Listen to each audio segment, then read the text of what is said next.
नमस्कार, वंदे मातरम। वीडियो में अगर आप कमेंट करना चाहते हैं तो वीडियो को पहले पूरा देखिए। क्या बताया गया है, क्या समझाया गया है, उसको समझिए, परखिए, उसके बाद कमेंट कीजिए। दोस्तों, आज के वीडियो के कुछ महत्वपूर्ण जानकारियों को लेके आया हूं। दोस्तों 18 महीने के डीए एरियर का ऑब्सेशन हो गया है। अब तो डीए एरियर मिलेगा, इसके बारे में आगे बात करेंगे। और साथ ही साथ सटीक जानकारी और महज एक लेटर का भेजना और पेंशनर के खाते में 10,000 रुपए क्रेडिट हो गए। आपके भी हो सकते हैं, किनको लागू है आगे समझाऊंगा।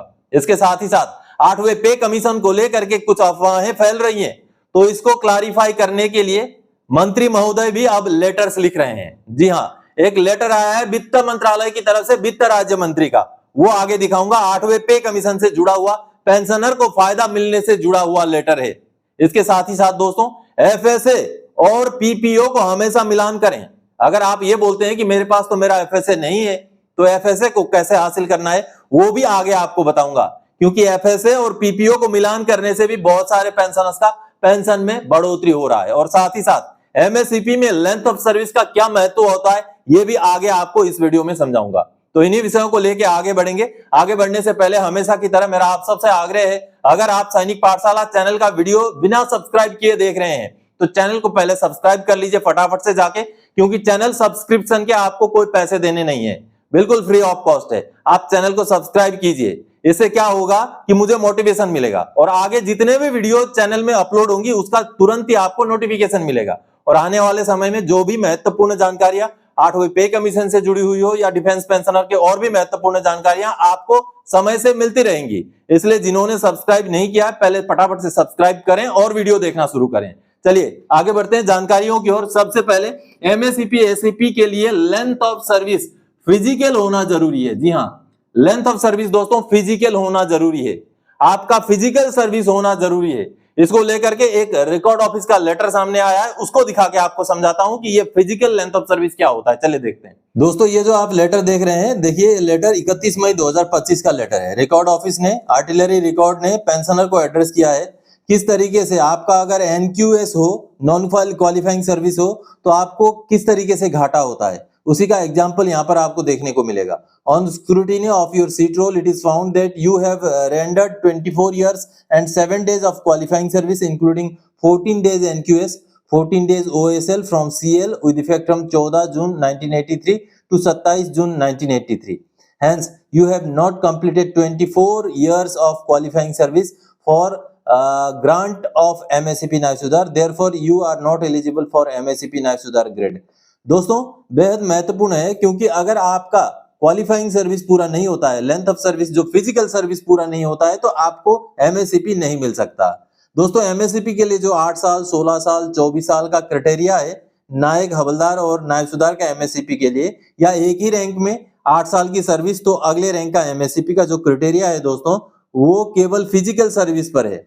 अगर आपका फिजिकल सर्विस 8, 16, 24 या एक ही रैंक में 8 साल नहीं हो रहा है तो आपको एमएससीपी का फायदा नहीं मिलेगा। और फिजिकल सर्विस में से एनक्यूएस का पीरियड को माइनस किया जाता है। जैसे इन पेंशनर के केस में है, उनका ओएसएल का 14 दिन का एनक्यूएस है, तो उनका 24 साल 7 दिन हो रहा था, तो ये 14 दिन माइनस करते ही उनका 24 साल में 7 दिन की कमी पड़ गई, जिस वजह से इन पेंशनर को एमएससीपी से मना कर दिया गया। हालांकि कोर्ट के जजमेंट्स हैं कि ओएसएल को जो है माफ करते हुए पेंशनर को एमएससीपी दिया जाना चाहिए। आपको अगर कोर्ट के जजमेंट्स के कॉपी चाहिए तो आप मुझे व्हाट्सएप कीजिएगा, मैं आपको वो कॉपी प्रोवाइड करा दूंगा। और आपके पास मेरा व्हाट्सएप नंबर नहीं है तो चैनल को ज्वाइन कीजिए, व्हाट्सएप नंबर मिल जाएगा दोस्तों। चलिए आगे बढ़ते हैं अगली जानकारी की ओर। सटीक जानकारी पाकर अप्लाई कर दिया, अब खाते में 10,000 क्रेडिट हो गए। Good news. जी हाँ दोस्तों, ये क्रेडिट का मैसेज देखिए, पेंशनर के खाते में 31 मई को 10,000 रुपए क्रेडिट हो गए हैं। जी हाँ, किस चीज का पैसा है ये आगे आपको समझाऊंगा, क्योंकि बहुत सारे पेंशनर्स अभी भी ड्यू हैं, अभी भी एलिजिबल हैं, लेकिन उन्होंने फॉर्म नहीं भरा है, उन्होंने अप्लाई नहीं किया है। चलिए आपको दिखाता हूं। आपको केवल एक लेटर भेजना है, फिजिकली लेटर भेजना है, ईमेल से या व्हाट्सएप से नहीं भेजना है। लेटर बनाना है, आपके कुछ डॉक्यूमेंट लगाने हैं और भेज देना है। आपको भी अगर आप एलिजिबल हैं तो 10,000 रुपए मिल सकते हैं। किन के लिए लागू है, चलिए लेटर देखते हैं। दोस्तों एक छोटी सी जानकारी, एक लेटर का भेजना और 10,000 रुपए आपके अकाउंट में जमा हो जाएंगे। जी हाँ, वार विडोज एसोसिएशन की तरफ से ये स्कीम चला गया है। ये 25 फरवरी 2025 को ही लेटर जारी किया था, जिसके बाद बहुत सारे पेंशनर्स को ये पैसा मिलना शुरू हो चुका है। जी हाँ, सैनिक पाठशाला से मिली जानकारी की वजह से पेंशनर ने अपना एप्लीकेशन भेजा और उनको वो पैसा मिल भी चुका है बहुत सारों को। अभी आपने एग्जाम्पल देखा दोस्तों ये किन को लागू है, पहले तो ये आपको समझना पड़ेगा। कोई भी फैमिली पेंशनर जो स्पेशल फैमिली पेंशन ले रहे हैं या तो फिर लिबरलाइज फैमिली पेंशन ले रहे हैं और उनको ये ग्रांट पहले नहीं मिला हुआ है, उनको लागू है ये वार विडो एसोसिएशन की तरफ से 10,000 रुपए का एक्स ग्रासिया का ग्रांट।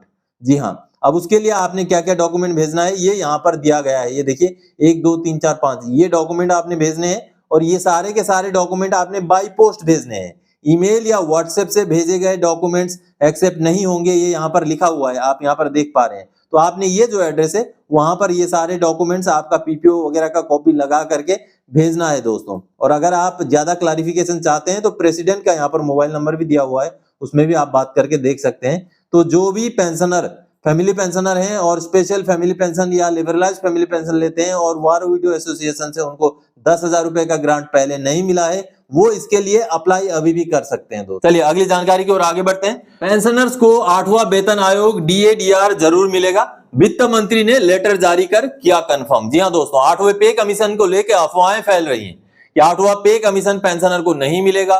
DADR का फायदा 2026 से पहले के जितने भी पेंशनर हैं उनको नहीं मिलेगा। अब ऐसे भी लेटर सामने आ रहे हैं जहां पर सरकार को, वित्त मंत्री को लेटर लिख के सफाई देनी पड़ रही है कि इसका जो पेंशन वैलिडेशन रूल जो लागू किया गया है, इसका पेंशनर के पेंशन में कोई भी बदलाव नहीं होगा, कोई भी उससे नुकसान नहीं होगा। चलिए लेटर देखते हैं दोस्तों। पेंशनर को 8वां पे कमीशन का फायदा या DADR का फायदा ना मिलने के अफवाहों के बीच में ही ये लेटर एक सामने आया जो 1 मई 2025 का लेटर है। और ये लेटर है पंकज चौधरी जो कि वित्त राज्य मंत्री हैं भारत सरकार में, उनकी तरफ से लिखा गया है। और ये एक MP जी को लिखा गया है, श्री षणमुगम जी को लिखा गया है। और इस लेटर में दोस्तों इसी बात को क्लैरिफाई किया गया है कि पे कमीशन को लेकर या DADR को लेकर के पेंशनर को चिंता करने की जरूरत नहीं है। जो भी अफवाहें फैल रही हैं उनसे आपको चिंतित होने की जरूरत नहीं है। Please refer your DO letter dated 1 April 2025। इन्होंने भी एक DO लेटर लिखा था, उसी के रेफरेंस में, उसी के जवाब के तौर पर ये लेटर उनको दिया गया है। Addressed to the honourable finance minister regarding validation clause in Part 4, Clause 147 to 150 of the Finance Bill 2025, which relates to the pension rules and related instructions issued from time to time. In this regard, I would like to inform that the legislation regarding validation of the CCS pension rules and principles for expenditure on pension liabilities from the Consolidated Fund of India is a validation of the existing pension rules and does not alter or change existing civil और defence pensions. यानी कि ये केवल एक validation है, जो नियम चल रही थी उनको केवल लिखित में कर दिया गया है। इससे कोई भी पेंशन या सिविल पेंशन हो या डिफेंस पेंशन हो उसमें कोई बदलाव नहीं होगा, ये साफ किया गया। और साथ ही साथ the government has announced setting up of 8 central पे commission in January 2025. The 8 CPC will make appropriate recommendations with regard to the issues related to the pay and other benefits of the central government employees. यानी कि 8वें पे commission में भी समय पर 8वें पे commission का रिकमेंडेशन लागू कर दिया जाएगा। वित्त मंत्रालय की तरफ से कहीं ना कहीं क्लैरिफिकेशन देने की कोशिश की गई है कि पेंशनर्स को 8वें पे कमीशन की बढ़ोतरी या DADR को लेकर के चिंता करने की जरूरत नहीं है। चलिए अगली जानकारी की ओर आगे बढ़ते हैं। 18 महीने का DA का एरियर ऑब्सेशन हो गया है सबको, अब तो मिल ही जाएगा एरियर। जी हाँ दोस्तों, 18 महीने के DA के एरियर का ऑब्सेशन हो गया है सबको। ऑब्सेशन शब्द का अर्थ होता है जुनून, मनोग्रस्ती। जी हाँ, कल मैंने एक वीडियो बनाया था जिसमें थंबनेल ये लगाया था, देखिए जिस थंबनेल में साफ साफ लिखा हुआ है बड़ी खबर, 18 महीने का एरियर के साथ CAA का भुगतान हुआ शुरू। यानी कि कांस्टेंट अटेंडेंस अलाउंस का 18 महीने का एरियर और उसका बढ़ा हुआ रेट का भुगतान शुरू हो गया है, यह जानकारी है। थंबनेल में साफ साफ दिख रहा है, हेडिंग भी वही था। और दोस्तों उस पे बहुत सारे पेंशनर्स ने कमेंट किया, व्यूअर्स ने कमेंट किया कि 18 महीने का DA का एरियर मिलने वाला नहीं है, आप झूठ बोल रहे हैं। DA का एरियर के बारे में किसने बोला है आपको? मैं बोल रहा हूं 18 महीने का CAA का एरियर और उसका बढ़ा हुआ रेट का भुगतान के बारे में साफ साफ थंबनेल में भी यही लिखा हुआ है, हेडिंग में भी यही लिखा हुआ है। इसका मतलब कहीं भी आपको 18 महीना दिखेगा, आपको लगता है कि ये 18 महीने का कोरोना काल का एरियर के बारे में ही बताया जा रहा है। कहीं भी आपको अगर 18 कहीं कहीं तो 18 महीने का बच्चा अगर आगे लिख देंगे तो उसमें कमेंट आ जाएगा शायद कि 18 महीने का एरियर नहीं मिलेगा। आगे बच्चा लिखा हुआ है, कुछ लिखा हुआ है, उसको नहीं देखेंगे। 18 महीने का सीएए का एरियर के बारे में वीडियो बना, वीडियो के अंदर भी वही जानकारी दी गई है। वीडियो के अंदर ना वीडियो को पूरा देखना, ना थंबनेल को ठीक से पढ़ना। 18 महीना दिख गया कि बस दिमाग में 18 महीने का कोरोना काल का एरियर घूमने लग जाता है।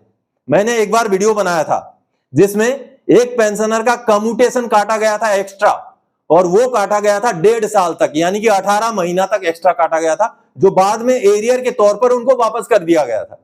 और यही जानकारी देते हुए 18 महीने का कम्यूटेशन का एरियर के साथ पेंशनर को उनका पैसा वापस मिला, यह लिखा था मैंने। और उसमें भी कमेंट ये आए कि 18 महीने का डीए एरियर सरकार देगी नहीं, आप झूठ बोल रहे हैं, किसको मिल गया, जबकि मसला कुछ और ही था।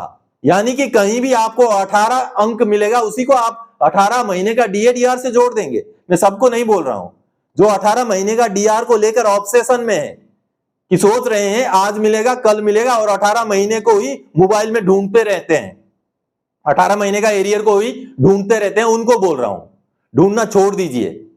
वैसे मिलने के चांसेस तो बिल्कुल ना के बराबर हैं, अगर मिल भी जाए तो आपको मिल जाएंगे, उसके बारे में मत सोचिए। और कहीं भी 18 महीने का एरियर लिखा हुआ है, उसी को आप डीए का एरियर मत सोचिए। अगर 18 महीने का ओआरओपी का भी एरियर मिलेगा तब भी हमें 18 महीने का एरियर ही लिखना पड़ेगा। आगे उसके बारे में ओआरओपी का एरियर है या कम्यूटेशन का कटा हुआ एरियर है या सीएए का एरियर है, वो लिखा जाता है, उसको पढ़ेंगे नहीं, बस कर देंगे कमेंट, और वीडियो को भी पूरा देखेंगे नहीं, कर देंगे कमेंट। तो इस तरीके से मत कीजिए।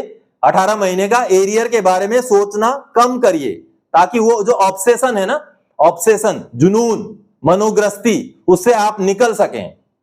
18 महीने का एरियर जब मिलेगा मिलेगा, अगर मिलेगा भी तो, लेकिन इस तरीके से जहां भी 18 दिखा उसी को 18 महीने का एरियर सोचना बंद करें, और वीडियो में कमेंट तब करें जब वीडियो को पूरा देखें। चलिए अगली जानकारी की ओर आगे बढ़ते हैं। आपका एफएसए और पीपीओ निकाल लीजिए। एक महत्वपूर्ण बात समझते हैं। जी हां दोस्तों, आपके पास क्या आपका एफएसए है? क्या आपके पास एफएसए है? उस एफएसए को निकाल लीजिए, साथ ही साथ आपका इनिशियल पीपीओ को भी निकाल लीजिए। इस कार्रवाई से भी बहुत सारे पेंशनर्स का पेंशन में बढ़ोतरी हो जाएगा। यह आगे मैं एग्जांपल के साथ समझाऊंगा, हवाई बातें मैं करता नहीं हूं, डॉक्यूमेंट दिखा के बताता हूं। चलिए पहले डॉक्यूमेंट ही देख लेते हैं। दोस्तों ये है एफएसए, यानी कि फाइनल सेटलमेंट ऑफ अकाउंट। ये अक्टूबर 2021 का है, यहां आप देख पा रहे हैं। और ये एफएसए है हवलदार देवीलाल देवांगन जी का, आप यहां पर नाम देख पा रहे हैं। अब देखिए इन पेंशनर का, ये जब अक्टूबर 2021 में रिटायर हुए उस महीने का ये एफएसए है, यानी कि आप लास्ट पे स्लिप मान सकते हैं सर्विस के दौरान का। और इनका बेसिक पे आप देख पा रहे हैं 39,200 रुपए है। ये देखिए उनका बेसिक पे कितना है, 39,200 यहां पर भी है। और इस एफएसए में और भी बहुत सारी चीजें हैं, क्या क्या एडजस्ट किया गया, क्या क्या काटा गया, वो सारा डिटेल्स यहां पर है। अब इस एफएसए के साथ जब हम उनका पीपीओ मिलान करते हैं, 39,200 रुपए उनका बेसिक है यहां पर, लेकिन जब उनका जो पीपीओ निकला है, ये देखिए उनका पीपीओ को आप मिलान कीजिए। ये पीपीओ है उन्हीं पेंशनर का, देवीलाल देवांगन जी का ही है, 31 अक्टूबर 2021 के रिटायरी। अब देखिए उनका बेसिक कितना लिया गया, जब पेंशन फिक्स किया गया तो 38,100 रुपए बेसिक लेकर के उनका पेंशन फिक्स किया गया है, जो कि बेहद गंभीर मुद्दा है। आपने देखा दोस्तों एफएसए में, ये देखिए 39,200 रुपए उनका बेसिक है रिटायरमेंट के टाइम में, लेकिन उनका पीपीओ जब बनाया गया, जब पेंशन फिक्स किया गया तो 39,200 ना लेकर के 38,100 रुपए बेसिक लेकर के पेंशन बनाया गया, जिससे पेंशनर को एक इंक्रीमेंट का घाटा हो गया, आप देख पा रहे हैं। और अभी भी उनका ये घाटा सही नहीं हुआ है। पेंशनर ने जो जानकारी दी है, अभी भी उनका सही बेसिक 39,200 के हिसाब से रिवाइज होकर के पीपीओ नहीं बना है। देखिए 4 साल लगभग हो चुके हैं, लेकिन इस तरीके के बहुत सारे पेंशनर्स के साथ है। अब मैं आपको बताता हूं, अगर आपके पास आपका एफएसए का कॉपी नहीं है तो आप आरटीआई डालिए, आप सीपी ग्राम्स में ग्रीवेंस डालिए, आपका एफएसए का कॉपी रिकॉर्ड ऑफिस से आप मांगिए, आपको एफएसए का कॉपी मुहैया कराया जाएगा। उसके बाद उस एफएसए के साथ आपका इनिशियल पीपीओ जो पहली बार आपको मिला है, उस पीपीओ को निकालिए और बेसिक पे को मिलान कीजिए। तो आप सबने देखा कि किस तरीके से एफएसए में जो बेसिक पे था उनका पीपीओ में उससे कम बेसिक पे लेके उनका पेंशन बना दिया गया। तो ऐसे बहुत सारे पेंशनर्स होंगे, इसलिए आपका एफएसए अगर नहीं है आपके पास तो रिकॉर्ड ऑफिस से मंगवाइए, उसके साथ आपका इनिशियल पीपीओ को मिलान कीजिए। अगर मिसमैच होता है तो आपको ग्रीवेंस डालना है, आपको केस टेकअप करना है, आपको वो बढ़े हुए बेसिक पे के हिसाब से पेंशन फिक्स होके जरूर मिलेगा दोस्तों। तो दोस्तों आज के इस वीडियो में इन्हीं महत्वपूर्ण जानकारियों को लेके आया था। आगे और कोई जानकारी आपसे सरोकार रखने वाला विषय लेके मैं फिर से हाजिर हो जाऊंगा। तब तक के लिए जय हिंद दोस्तों।